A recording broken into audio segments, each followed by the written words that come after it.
Hello, everyone, and welcome to the experience. And today we have a really special guest, my colleague and friend and partner in this work that I do, the hypnosis stuff, the hypnotherapy stuff, Jennifer Catlin. Welcome to the show. Yay! Hey, Nora, thanks for having me. Yeah. So my goal in this show is to really demonstrate a few things. I mean, first of all, just to have conversations in the way we get to have conversations. We talk about things that are just so much fun because from our work, we get to see perspectives that a lot of people wonder about, and we get to witness it. So I just let's just start with whatever you feel like sharing. Like what do you want to share just starting out? We'll take it from there. Do you want to start with the training or? Well, yeah, we could do that. Yeah. So we want to share that we have an awesome training that's starting in March. March 7th it was a 2-part training. Jen, you can totally pop in here. So the first part, both parts need to be taken in order to certify. The first part is March 7th through 12th, and the second part is April 10th to 15th. And it's a really, really amazing training because it's unique in that you're not only learning how to do transpersonal and spiritual hypnotherapy, but you're also experiencing it yourself. So it's an immersion and an intensive experience. It's almost like a retreat experience. So the training is live and online because all of the students that we teach are both receiving and facilitating sessions every single day, which is really, really cool. And getting to have that personal transformation experience themselves, but then they're also learning how to implement that with other people. Yeah. Well said. And what's cool is Jen and I train and teach this together, and we have a really cool working relationship. We balance each other out. I'm sort of out there, and Jen is very like focused. I mean, we're both in some ways, but whatever it is, there's that magic sort of blend that gives students exactly what they need in terms of learning this material that is. So in the first part of the training is theoretical. So we're talking about the actual stuff that they are to learn that day, and it builds on itself each day. So at the beginning, you're learning very basic stuff. And what may seem basic that very first day, or not basic, like, oh my gosh, I have to learn this. The next day, it's like, oh, that's nothing. Now I'm learning this whole other thing. And it builds on itself so that within 6 days, that first training, students are like completely kicking ass and doing these amazing sessions already. Yeah. I love how as the training progresses, the group becomes it's like a very, very intimate family type of group, and they get really close to each other because we are processing so deeply. And as you said, every single day builds on the next. And we are preparing you to have everything you need to be able to offer complete session experiences from the very first time you make contact with somebody to leading them through a transformational experience. Yeah. And, and I've always thought of this work as very shamanic in how it expresses itself, because when you're working from a client-centered point of view, like we do in our work, and I think we're going to talk more about what that looks like, because I don't, so much on this show, I'm talking to other people. I rarely get a chance to actually talk about the nitty-gritty of this particular work. So that's kind of fun to consider. But, having the ability to hold space for people, especially in these times, like there's such a need I'm seeing, and I'd love for you to comment too, Jen, of how to live this human experience in a way that there's like this calling, this deep yearning to have more expansion. And I think that's their soul calling them to become more than just this human expression, that they have the ability to live a more just powerful life, and a life where more good is happening. I think people are having these crises of the soul, and this work is so powerful for that. And then training people how to navigate that. That's really what I think Jen and I are trying to help offer students, is having the ability from the get-go to just go, boom, I know exactly how to support you, and let's go on that journey. And yeah, talk about what you're seeing. Yeah, well, there's certainly, I don't know any other way to describe it other than an awakening happening. The veil is thinning, I think, between human and spirit realm. And what I'm seeing in my practice, and I think we both see with our training students as well, the people who take the training, are that so many people are waking up and just one day feeling like there is something else. There's something else calling them beyond what they've always known or experienced. There's just something, and many people don't even know how to identify that. And I can relate to that. I think you and I were both guided to train in hypnosis, for similar reasons, that we both felt that inner calling, and more people are experiencing that. They're wanting to connect with a sense of purpose, doing something meaningful, helping other people. I think so many people are feeling this calling to want to serve or help humanity in some way and help facilitate this process of awakening. And that continues to happen as we all do our own healing and personal development. And this process is all of that. So I think it is this inner voice, like you said, the soul that is experiencing this yearning to connect with something more. And that is part of why we're here. Yeah, I love that. And talk, when hypnotherapists become basically solo entrepreneurs, and there's something, I think, with the shutdown of everything because of the pandemic, I think there's been a lot of shifting in what people can see as income flow, and what's possible. And there's just this revolution of entrepreneurship happening. And I think that really bodes well for hypnotherapy, because people maybe perhaps felt in the past like, I have to have this job that gives benefits and a structure, and I have to, go out of the house, and it needs to be, in this nicely contained, controlled box. And after COVID, I feel like that's kind of been obliterated, and people are seeing that, oh, wait a second, I actually don't need all of that. And people are coming up with these really innovative entrepreneurial pursuits. And I think it's a perfect time for people who are in the wellness field, who are wanting to level up, or to learn a skill that has, I think, a really comprehensive way of working with, really anything that the human experience is causing people to go through. Yeah.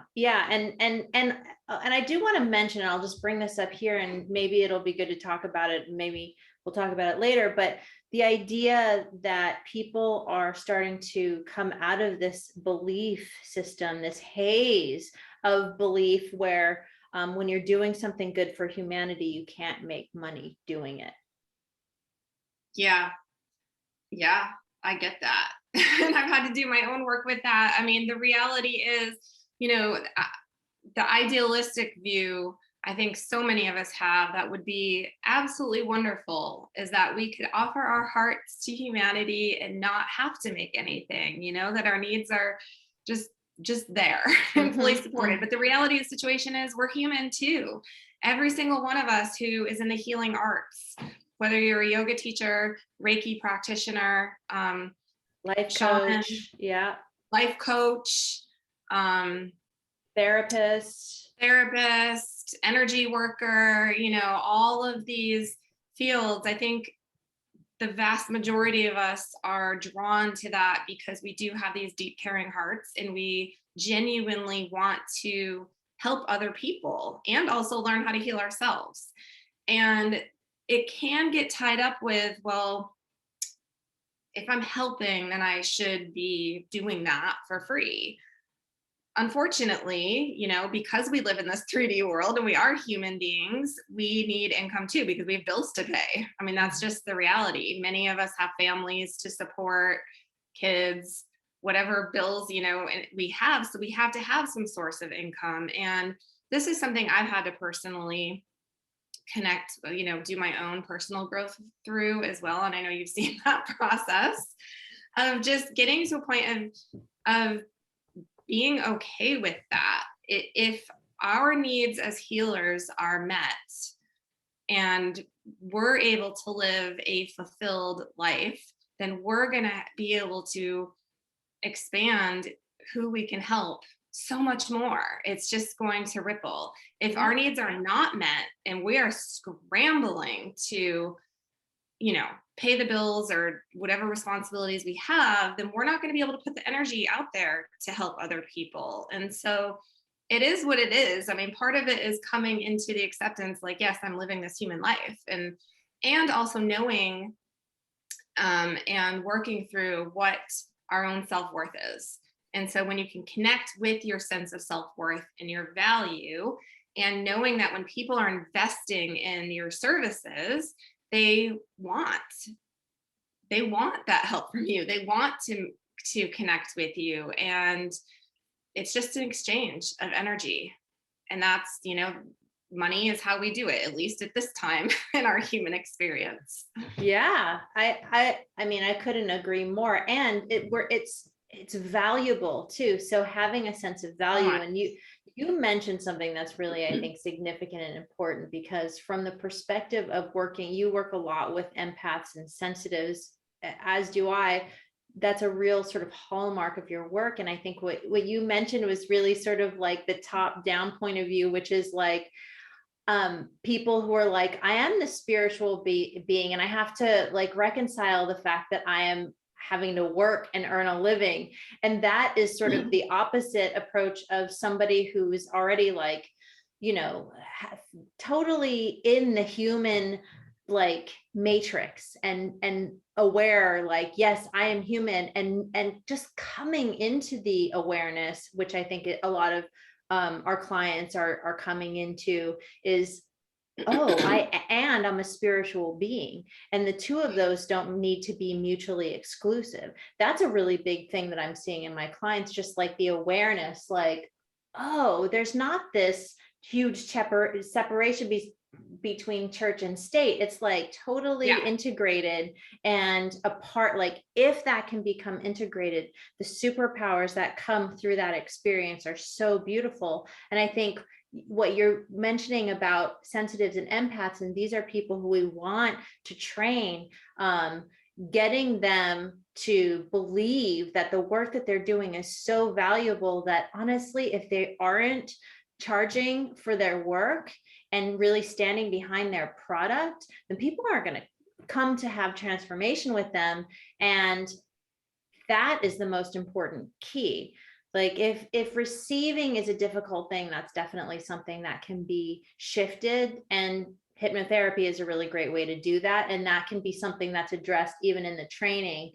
So, and we do see that with students, just like starting to step into the fact that they can command a great income doing this work, helping humanity. It doesn't need to be help humanity and be impoverished, or do something that's not good for the collective and make a ton of money. Right. Absolutely. It doesn't have to be this exclusive either or situation. I think being a human being is about embodying our soul selves, in this physical costume that Yeah, we're yeah. temporarily wearing. And so what's really cool about this, being able to have a career doing this, is one, hypnotherapy can be utilized with almost anything. I'm not going to say 100% everything, because of course there's ethics that we also teach in the training, certain types of challenges that people experience, such as psychosis or something like that, that would be contraindicated for this work. However, for people who are, living daily life and just going through typical human day-to-day struggles that we all have challenges with, this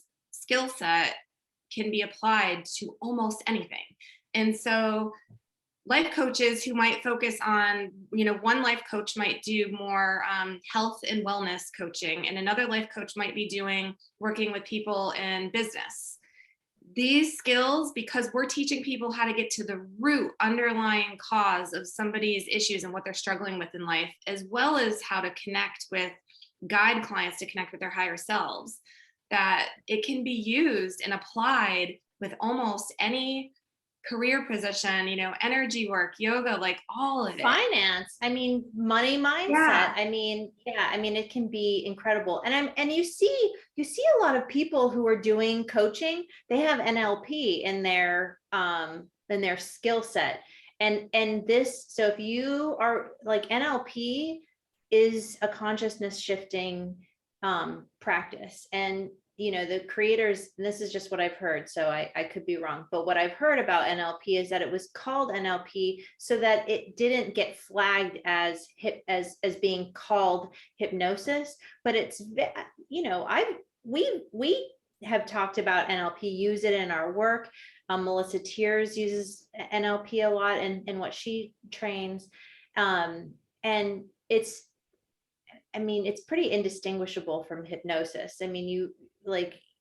So if you're a coach and you enjoy NLP and working on that level, this is the kind of work that brings the consciousness shifting to a much deeper level, because what we're really aiming to train students in doing is getting to the root cause of what is interfering with the life that they want to live that integrated mind, body, soul, connected, enhanced life. Because I don't know about you, but in so many of my past life sessions and life between live sessions, I just see over and over again the soul's confidence that when they're coming in, they're here to kick ass. Like, no matter what the challenge facing them is, they're like, I'm going to do this. I have so got this. And that to me is really reassuring, because it's like, we didn't come here to just struggle. Right. We came here to have experiences and get beyond them and get to the next experience. Like, it's really, I feel like it's that simple, to just sitting with people, over the years, seeing it over and over again. It's really hard not to buy into that. Yeah, overwhelmingly so. I see that when you back things up, to the spirit realm, from the soul's perspective, it's like, yeah, let's do this. I'm on board. I'm going to do it. And then as you progress further and further into the womb, oftentimes that changes, not always, but frequently, where they're putting the brakes on, like, whoa, I don't want this anymore. What am I feeling? Yeah. It's such a different energetic experience. So you definitely see that. But I think as human beings, as we progress through life and go through our challenges and experiences and become adults, there is this deeper calling that many are feeling, especially people who are what we call or consider empaths, who can feel things very, very deeply, or sensitive people who can sense energy, the emotions of others, have strong intuition. That oftentimes there's this awakened voice that comes forward, and it's just like, I need to be doing something with these skills. And one thing I find that many of people struggle with, and it's something I had struggled with as well, very significantly, was because being an empath means we're often very sensitive to how, like, you can sense how other people are feeling, of feeling this need to sort of be caretaker, sometimes people pleaser. And it's like hard to separate our own stuff from other people's stuff. And so this training also helps people to be able to do that, because empaths like you all have something super, super important and significant to share with this world, and the world needs it. However, I'm seeing so many empaths completely burnt out, overwhelmed, because it's just constant bombardment of stimulation. Right. It becomes a burden.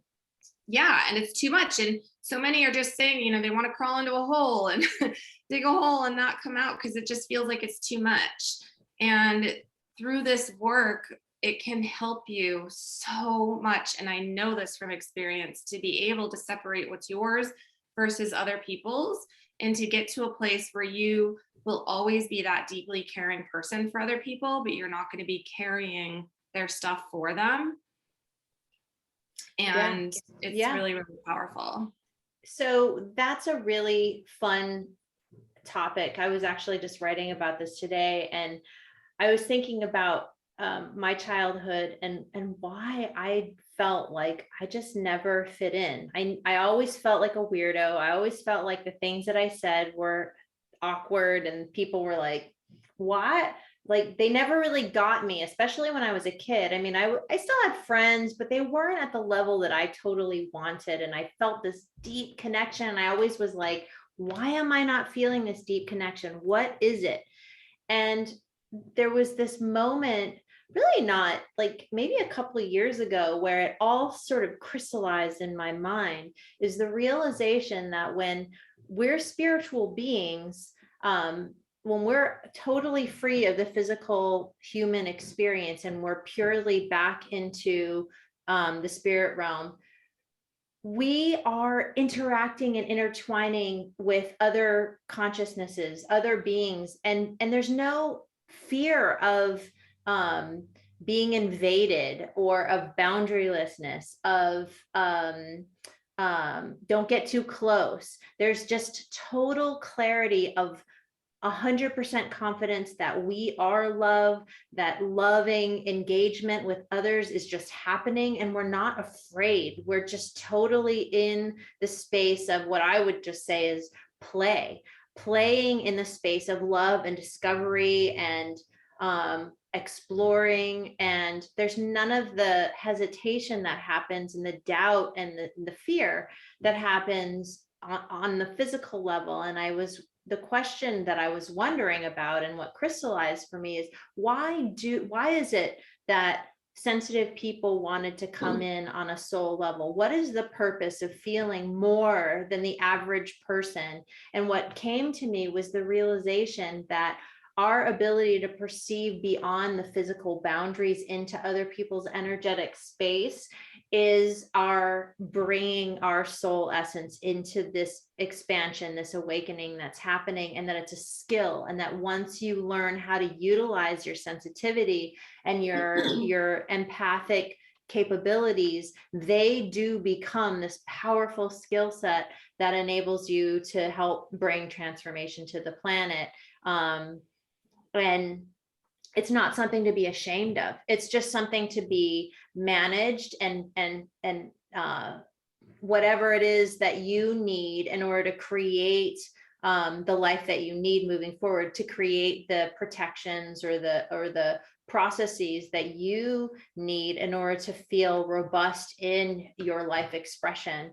And I think what's also cool about this work is it's client centered. And what that means, and I know Jen and I are in total agreement about this, is that we're here to help people find their own answers. We're here helping them to tap into what is already within them to do. They're already hardwired to be able to access their broader consciousness, their soul consciousness. And then there is where all the answers lie. That's where everything that they need to know is accessible. And I think people don't realize that. Like there's so much in our culture that tells us, you got to look at externally to yourself in order to find validation with what you're doing. Is it okay if I do this? I don't know, that people might take this the wrong way. And I think the more that this work gets out there, the more people can really drop into the realization that what is within them is perfect. And that can be their baseline of knowledge and of truth. Yeah. It's so powerful.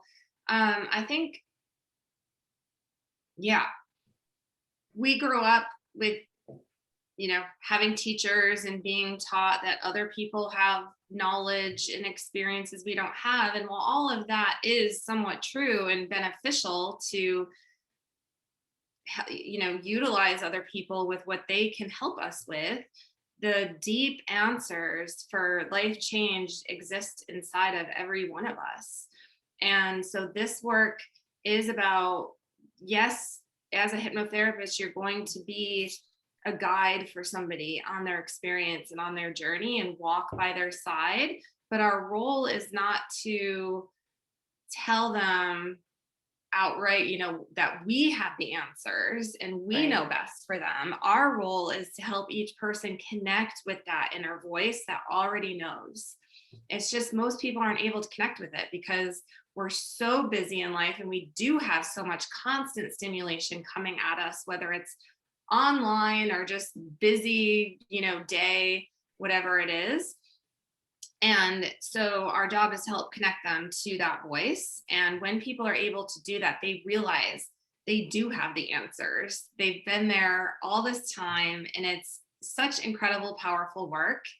And I love it. Yeah, I love it too. Like helping people figure out that they've actually been hearing it all along. And it was just like, it was filtered through the white noise, or there was, so much doubt that it wasn't able to get through as something that was significant. And that can be recalibrated, which is incredible. And we haven't really talked about what the training is like. So we mentioned briefly the theoretical in the morning, lunch, and then practice. So each student, like students are paired up and they practice, and online it works beautifully because we put everyone in their own little virtual rooms, and they're just practicing back and forth. So one person goes, so one person's the practitioner and then the other person is the client, and then we switch it up and the client goes as the practitioner and then the practitioner becomes the client. And what is established in that space is that beautiful harmonizing between having to be in power, but also needing to get vulnerable and open, because doing this work does require a willingness to allow on a deeper level. And that's kind of a thread that goes through the entire training as practitioners and as clients, and just figuring out how to work with people who are ready and how to communicate with your clients to help sort of ascertain, are they ready to have these experiences? What do they need that will help support them? And really not having to work too hard at this, because ultimately you're really just providing opportunities for the client to have these deeper discoveries. So creating that professional, and it creates a level of professional, I guess, professionalism that enables the client to really start to trust themselves, because you have no doubt that they can do it. And so there's two trainings. So we talked kind of about the first one. The first one is really just the ins and outs of having your own practice, how to initiate contact with clients, how to have like vet clients to make sure that they're the clients that you want to work with, that that's a good match. And then we learn how to navigate a session, how to create a And session. identify what it is the person is really needing, what types of techniques you'll use, what the root underlying issue is, because oftentimes what people recognize is the issue in their life. There's so that's like, it's kind of like an iceberg, you know, where you can see the tip and that's what everybody's aware of because that's how it expresses in their life. But we're teaching you how to get to what's underneath the water, you know, that big, huge mountain that's under there that is what's causing the tip to express in their life. So we'll teach you how to do that. Yeah. And that is so much more than you will often see in other trainings. And then so that's happening sort of like in the middle, and then towards the end of the week, you're starting to refine, students are refining their ability to navigate into those deeper spaces of the transpersonal, more clinically oriented session, which is like really working with people who are dealing with real earth-based issues like fears and phobias and stress, self-confidence, worthiness, all those things like smoking cessation and weight loss and self-empowerment. All of those things are things that are going to be kind of at the forefront of what you're learning in that first training. You will learn a technique in that first training called clinical regression.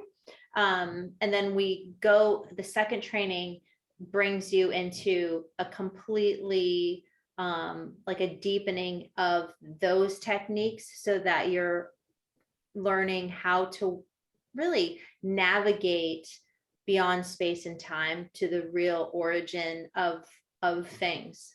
So whether that origin of an issue is in this current lifetime or in a previous lifetime, that's something that is a really useful tool to be able to navigate. And you'll also be able to bring a client back through time, through their childhood into the womb. And in the womb is a very special place of a number of healing opportunities, how to navigate in that space, and then to go beyond into a past life. All of the dynamics that are important, that we feel are most important for you to learn about, being able to take people into previous lifetimes. And then after that, how to navigate the death scene and then the spirit realm exploration for optimal healing. That's really, really fun work. I think that's really what a lot of students are really wanting to get to. So there's a lot of excitement and anticipation for course 2. Because they really want to start learning those deeper techniques. Yeah. It is, and everything in course 1 is laying the foundation for what is needed in course 2. So even though we are working with real life, human, day-to-day kinds of issues, we're also teaching how to work with what we call conscious interference, when the conscious mind might sort of get in the way with a person's experience. We are diving in to teach you how to work with that so that you can move beyond that if that were to happen for somebody, which is really important for regression sessions, whether it's clinical regression, womb or in utero regression, or past life regression. Yeah. So it all feeds into that. And I think you and I have talked about this, how clinical sessions, even though that sounds very sort of like clinical, I think over the years, just really finding that all sessions are spiritual sessions. I think I've really refined my practice to be just oriented from that space. So for example, if I'm going to work with a client that has a very that actually has some sort of like diagnosis of some sort, I'll never say I can cure you or that I will diagnose you. We'll just look at it from a spiritual point of view and see what comes through.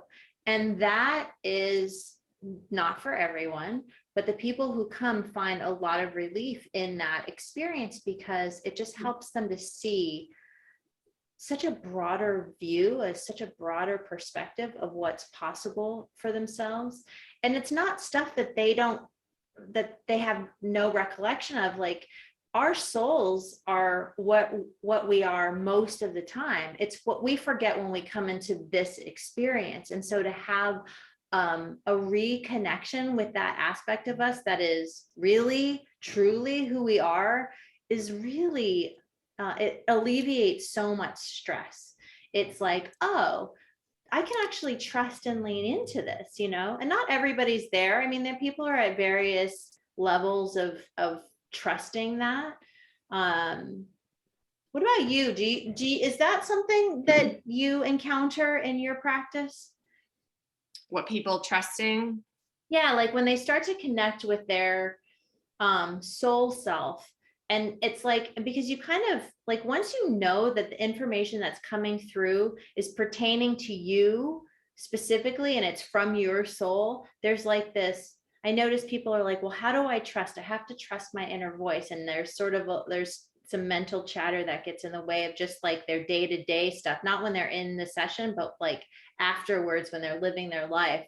But there's this period of time where they're finally like starting to just lean in and going there and like stepping fully into that transformational space of like, my soul is guiding me and I'm being guided. I'm just curious about, because I don't know that we've talked about this, like what you see with your clients when they're sort of navigating that space. Yeah, well, there can be some, I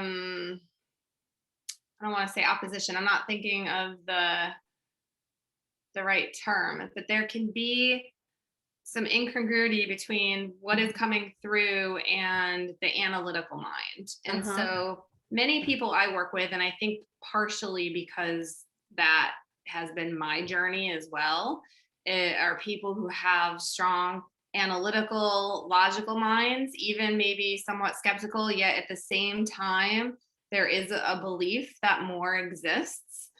But the mind questions it a lot, or the brain, I should say. And so I do see, as people are able to make that connection, oftentimes it takes some work with the conscious mind first to help it to just be able to let go and settle down enough to be able to flow with the experience where, yep, the questions might be there. We're not trying to stop that, but let's, go with the experience, let the mind question whatever it's questioning, flow with it. We can analyze it later.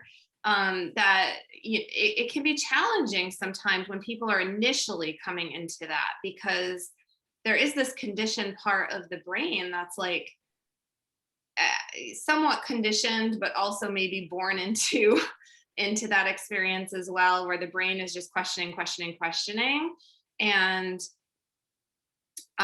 it's always been, it's so fascinating for me to watch you, Nora, because I think you are somebody who came into the life less questioning, you know what I mean? With less of that strong hold. And I'm like, wow, that's so fascinating. And it's just really cool to see how people's brains work differently. And there are people that exist on both ends of those spectrums. And so for people who do have the logical, analytical types of minds, one, it is possible to come into this where it doesn't mean that your brain is going to stop questioning, but you'll have less doubt of the questions that are present. And it's just powerful. It's so powerful because we're moving out of that thinking space that so many of us live in every day into the feeling heart space, which is what we feel on a deeper level as empaths and sensitives. Like, we can feel that. And so this work is just something that gives permission to be in that heart space in a way that feels safe and comfortable for you, and then to be able to help other people do that too, without it being overwhelming or too much, because it's not about carrying other people's challenges home with you at the end of the day. It's helping them transform and empowering and trusting that each person has the answers within. And this is all part of our journeys. And making that soul connection and connecting with your purpose. It's all of it. And then having the financial freedom and flexible schedule to be able to work for yourself too and bring it all together. I can't even imagine doing anything else in life. So it's like work doesn't even feel like work. No, I know. And you can make your own schedule. And I think about too, like there's a perceived flakiness in the metaphysical community where, and there's also, I think it's been historically a place of charlatanism, and what this training I think really teaches is, this work may not be for everyone. Not everybody will be ready. And each hypnotherapist that's trained, you're going to refine your offering. Each person has their own trajectory on a soul level and in this current life they've been on. And I sort of was thinking about, like, I wonder if I had lifetimes where I was like, very, very like focused and detail oriented. And I said for this one, like, I really want to not have that, because it is, I see people wondering about me. Like, I mean, I remember as a kid, like I got teased for being gullible because I was just like, oh, okay. It didn't cause me, it didn't cause me to not be that way. It's just like, well, I want to be able to trust. Like I was always really clear. I needed that to feel like I could trust. But getting back to what I was saying is, this metaphysical work does not need to be flaky. We are training students to use their skill set as a real advantage to infuse into their hypnotherapy practice. And we call that an artistry or a craft. So there's definitely a model that Jen and I do not adhere to. And that is the idea that there's a competitiveness with what we do. Jen and I we've had very similar training, but outside of that training, Jen's life experience and my life experience are totally different. And that brings something unique to what we practice. And so sometimes Jen will have people that she doesn't want to work with, like she doesn't work with smoking cessation people. I do, only if they're spiritually oriented smokers and, like this American Spirit smokers. And I just told somebody the other day that I'm like, I don't know if you just want a regular smoking cessation, like I charge a ton of money and I really only look for spiritually oriented smokers. And I'm not even going to deal with you unless you're so ready that you can't even stand it. And he's like, nope, that's not what I want. And I'm like, awesome. Because I don't want to work with anyone that's not like totally spiritually oriented. But that is what we bring to the table in terms of training, like training people to be their own solopreneur with this work is such, it does my heart so much good, because it's like, yeah, yes, we need that in the world. People need what you have, and hypnotherapy is not a box to put you in. It's really, it's a variety of techniques that show you how to hold space and let people have this expansive experience that is game changing for them. I mean, it's kind of like having them go on an ayahuasca journey without having to have any substances. It's their own consciousness delivering to them exactly what it knows is needed in that experience. And so you can just trust that people are being called to work with you. And I think that is a really fun thing too. Something that I would love to like develop in like more advanced offerings that we do, which is how to really step into that that really high level offering as a practitioner that helps deliver to people. Like, look at what can happen when you just emphatically trust what you're doing is valuable to the planet. Because we know from a law of attraction point of view, that's how manifestations flow, and just having our students hit the ground running and just like having amazing sessions right out of the gate is really our goal. Yeah, we want to help every person who we work with to step into what they internally feel is their authentic self, and just say full-blown yes to that part of you. And as a practitioner, everything that you've experienced in life has been a culmination of events that have helped you get where you are. And in this training, you'll transform even more to an even deeper level, because you're experiencing these very, very deep experiences. But at the same time, being able to step into that empowered part of yourself, that also that deeply caring part of yourself that wants to help, to be able to help other people.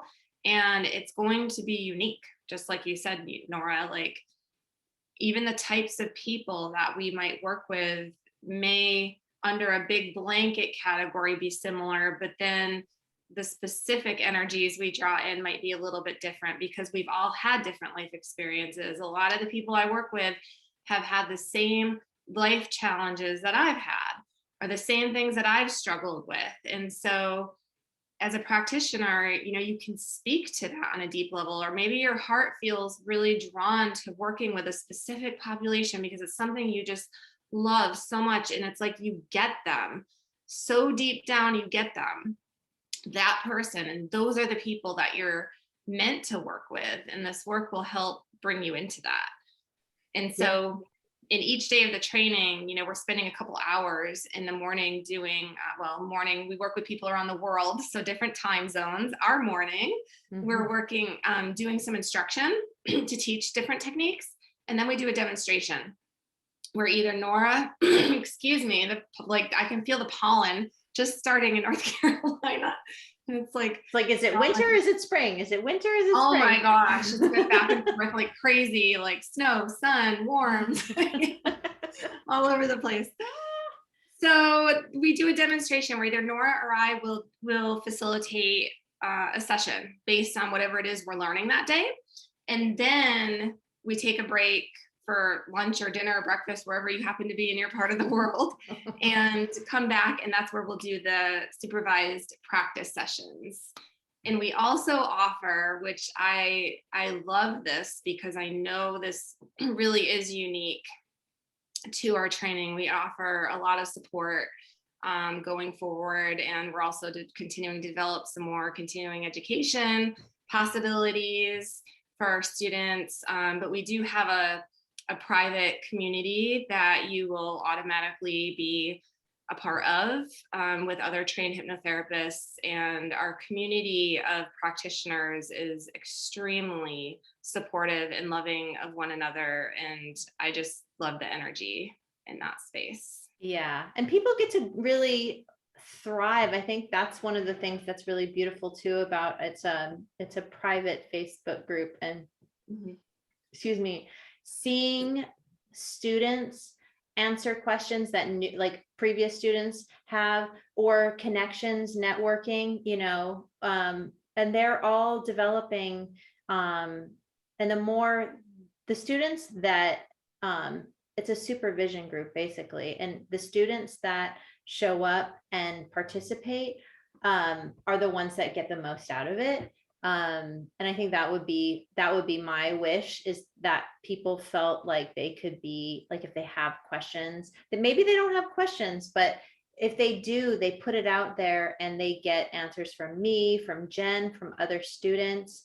And there's innovation happening too. So people can also share with students what they're doing that's innovative, that's working for them, what kinds of programs they're putting together. And since the pandemic, so much has gone online. I mean, even before the pandemic, we weren't allowed to train virtually. And now that that's available, there's just so much opportunity for entrepreneurial offering and for helping more people. So, and we have people all around the world who are taking this training. And as long as, if you're thinking of joining our training, just keep in mind that if you are not in the United States, there's going to be some time zone issues that you're going to have to navigate. We've had students in Australia, we've had students in Turkey,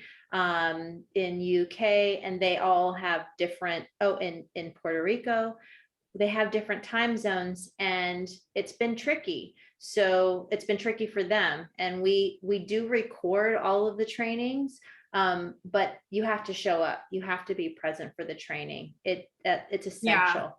We do for the practice sessions. Yeah. Too, it's really important to be able to participate, and we do change partners each day, so you can have a variety, variety of clients. Work with other people. Yeah.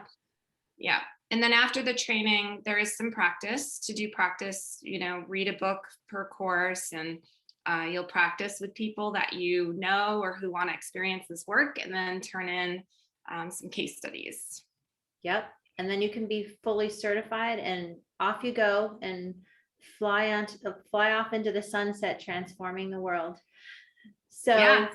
yeah. And so I appreciate you being here talking about the training. Is there anything else that you feel like we should say the website is currently Raleigh School of Hypnosis. Yep. And I want to spell Raleigh because I have recently encountered people from other parts of the world who are not familiar with that. So with the spelling. Right now, the web domain is going to be changing, but as of right now, it's Raleigh, RALEIGH, schoolofhypnosis.com. Yeah. And you can find all of the information there. One of the most common questions I get when people are considering this is, do people really want this work? Do people want to experience it? And yes, what I'm seeing happening is more and more of humanity is feeling limited. I think there's Nora and I work with therapists. I come from a traditional psychology background. And so there is a time and place that we recognize. Both Nora and I often work with people after they've experienced some therapy, and it can help them go to an even deeper feeling level. So there is a time and place, an absolute space for collaboration with people in those fields. And at the same time, we are seeing overall that the general population is feeling like there's a limitation on that type of treatment for them, for people who really want to go to that deeper feeling level. And that's where we come in. Yeah. And so, yep, humanity's wanting it. They are ready. Many people are ready, and they're wanting to experience this work. It's so much. And because it can be applied in any area with any type of focus and get to the root, I mean, it has just unlimited possibilities for where you can put the focus of this work. And we're pretty busy. So yeah.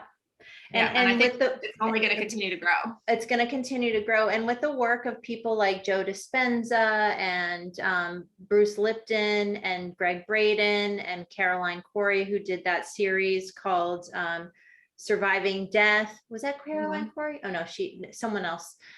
She did. It was another show, another metaphysical with Gaia TV.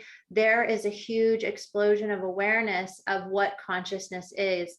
I mean, and it probably really started shifting when yoga started to become more westernized and people started realizing that, consciousness was something that we could really tap into. I mean, I sort of think of it from an anthropological point of view. I mean, we could even go back to the spiritualist movement in the late 1800s, where people were they were having seances and table tipping, and they would go into these cabinets, and that's where people were doing these trance mediumship things where they're, what do you call that stuff?